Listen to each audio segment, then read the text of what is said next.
আসি। বাইরে একটা লোক এসে কি ভয়ঙ্কর দেখতে, বিশ্রী চেহারা। টনি, টনি, এই কি অবস্থা তোর? তুই বেঁচে আছিস?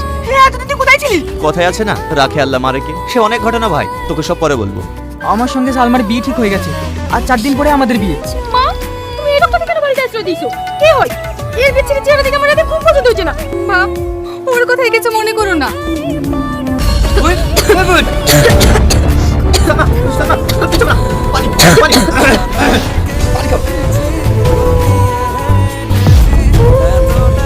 সরি। বলো তুমি কে? চলো বলো। আমি টনির বন্ধু। না, তুমি টনির বন্ধু না, তুমি টনি।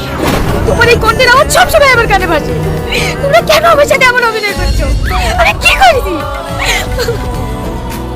সত্যি করে বলো না, তুমি আমার সেই টনি? হ্যাঁ, আমি সেটা না, যে তোমার যোগ্য না। কেন যোগ্য না? কারণ তোমার গোটা বটা আগুনে পুরো ছারখার হয়ে গেছে, তুমি দেখলে সহ্য করতে পারবা না। তাই বলছি, তুমি আমার বন্ধুকে বিয়ে করে সুখী হও। না, এতদিন পর তোমাকে আমি কাজে পেয়েছি, তোমাকে হারাতে চাই না। তোমার যাই হয়ে যাক না কেন, তোমাকে ভালোবাসি, তোমাকে আমি বিয়ে করবো।